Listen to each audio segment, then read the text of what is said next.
কে বলেছে যে নিরামিষ চিলি পনির হয় না? হয়, তাও আবার দুর্ধর্ষ খেতে হয়। মানে বাইরে থেকে ক্রিস্পি আর ভিতর থেকে ভীষণ জুসি, আর গ্রেভিটা তো পুরোই রেস্টুরেন্টের মতন।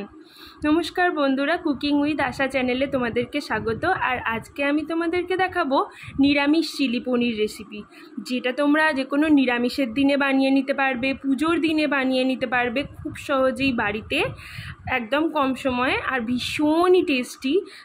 এটা তোমরা লুচি, রুটি, পরোটা, পোলাও, ফ্রায়েড রাইস সবের সঙ্গে খেতে পারবে, আর ভীষণ দারুণ লাগে এটা খেতে। চলো তাহলে দেখে নেওয়া যাক কেমন করে বানিয়েছি আমি এই রেসিপিটা। তো প্রথমে আমি দেখো পনির নিয়ে নিয়েছি। পনিরটা এরকম কিউব শেপে কেটে নিয়েছি, এরকম কিউব করে কেটে নিয়েছি পনিরটাকে। এর মধ্যে দিয়ে দিচ্ছি পনিরের আন্দাজে নুন। এরপর দিয়ে দেবো 2 চামচ আমি কর্নফ্লাওয়ার। 2 চামচ এখানে কর্নফ্লাওয়ার দিতে হবে, আর 1 চামচ দিতে হবে ময়দা। এটা প্রত্যেকটা স্টেপই কিন্তু খুব ভালো করে ফলো করো। এরপরে দিয়ে দেবো আমি 1 চামচের 4 ভাগের 1 ভাগ জিরের গুঁড়ো, 1 চামচের 4 ভাগের 1 ভাগ লঙ্কার গুঁড়ো, আর দিয়ে দেবো আমি অল্প একটুখানি হলুদ গুঁড়ো। এর সঙ্গে দিয়ে দেবো আমি 1/2 চামচ পরিমাণ সোয়া সস। তারপরে অল্প অল্প করে একটু একটু করে জল দিয়ে বা জলের ছিটে দিয়ে দিয়ে আমি এটা কিন্তু একটা বেশ কোট মতন করে নেব, মানে একটা ব্যাটার করে নেব, যেটা এর গায়ের সঙ্গে পুরো কোট হয়ে যায়।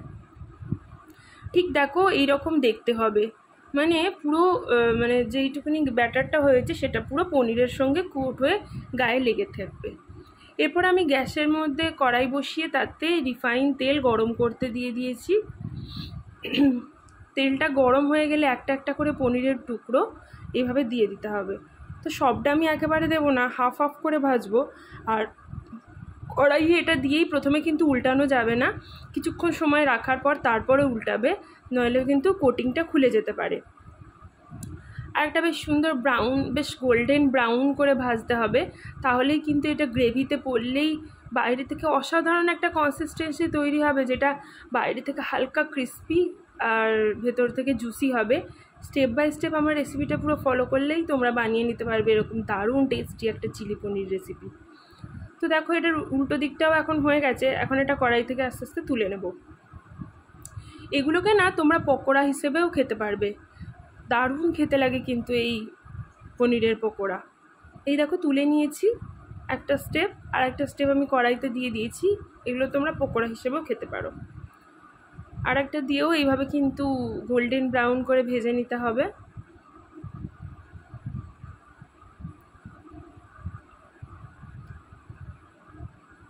ওটাও ভেজে কড়াই থেকে তুলে নিয়ে এখন কড়াইয়ে যে তেল আছে সেটার মধ্যে আমি দিয়ে দেব ক্যাপসিকাম। এইরকম কিউব শেপ মতন কেটে নিয়েছি, যেরকম যে কোনো চিলি আইটেমে হয়, তো সেরকমভাবেই কেটে নিয়ে তাতে দিয়ে দেবো অল্প একটুখানি নুন, দিয়ে আমি একটু ভাজা ভাজা মতন করে নেব।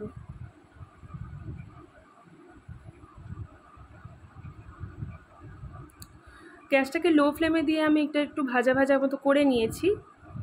এরপর আমি এর মধ্যে দিয়ে দেবো একটুখানি আদা বাটা। আদা মিক্সিতে আমি পেস্ট করে নিয়েছিলাম, সেটা আমি এর মধ্যে দিয়ে দেবো। এবার আদাটাকে তেলের মধ্যে একটুখানি ভালো করে কষিয়ে নিতে হবে। গ্যাসটাকে কিন্তু খুব একটা হাই ফ্লেমে রাখা যাবে না, আর আদাটার কাঁচা গন্ধ চলে যাওয়া অবধি আদাটাকে কিন্তু এভাবে একটুখানি ফ্রাই করে নেব।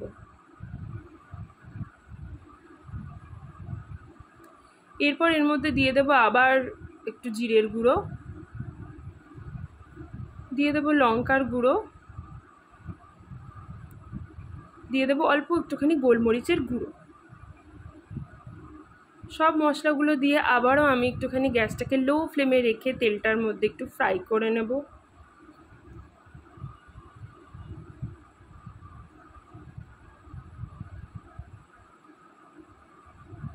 এরপর এর মধ্যে দিয়ে দেবো একটু টমেটো সস, 2 টেবিল চামচ পরিমাণ। টমেটো সসটা একটু বেশি লাগে।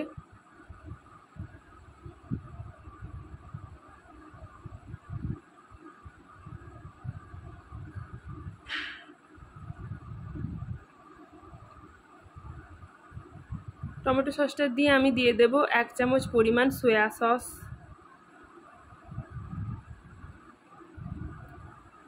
এখন সসগুলো দিয়ে 2 মিনিট মতন একটুখানি নাড়তে হবে।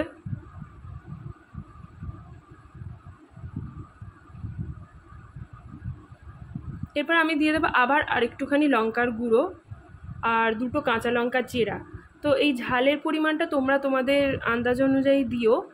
আমি এখানে লাগবে তাই জন্য দিলাম, আমাদের লাগবে দেখে তাই জন্য দিলাম। তোমাদের যদি না লাগে তাহলে তোমরা স্কিপ করে দিতে পারো। এরপর দেখো আমি 1 চামচ মতো কর্নফ্লাওয়ার জলের মধ্যে গুলে ভালো করে একটুখানি জলের সঙ্গে গুলে নিচ্ছি। গুলে নিয়ে এটা এখন এর মধ্যে দিয়ে দেবো। এটা দেওয়াতে গ্রেভিটা একটু ঠিক হয়ে যাবে, তাই এই পর্যায়ে তোমরা আবারও একটু জল দিয়ে দিতে পারো। মানে যতটা গ্রেভি মনে করো তোমরা লাগবে ততটা পরিমাণ জল তোমরা এখানে অ্যাড করে দিতে পারো। আমি আরও কিছুটা অ্যাড করে দিলাম।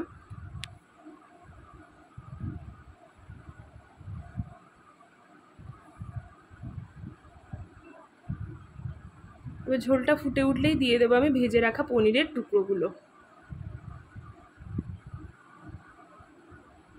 পনিরের টুকরোগুলো দিয়ে আমি আর 2 মিনিট মতন এটাকে ফ্রাই করব। 2 মিনিট মতো এটাকে ফোটাবো আর কি ঝোলে। এবার কিন্তু আমার রেডি হয়ে গেছে চিলি পনির। গ্যাসের ফ্লেমটা আমি অফ করে দেবো। তাড়াতাড়ি সার্ভ করতে নিয়ে চলে আসলাম। তোমরা অবশ্যই কিন্তু এই নিরামিষ চিলি পনিরের রেসিপিটা বাড়িতে বানিও, আর কেমন হয় আমাকে জানিও। এটা কিন্তু মানে যে কোনো ধরনের পরোটা, নান, যে কোনো জিনিসের সঙ্গেই কিন্তু অপূর্ব সুন্দর খেতে লাগে।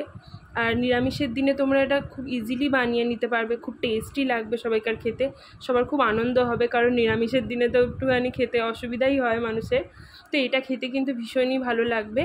ভিডিওটা তোমাদের ভালো লাগলে অবশ্যই লাইক, কমেন্ট, শেয়ার করে দিও। আমার চ্যানেলটাকে অবশ্যই সাবস্ক্রাইব করে দিও, আর বেল আইকনটাও কিন্তু প্রেস করতে ভুলো না আমার নিত্য নতুন রেসিপির আপডেট পাওয়ার জন্য। ধন্যবাদ বন্ধুরা, দেখা হবে আবার পরের একটা টেস্টি রেসিপির ভিডিওতে। টাটা।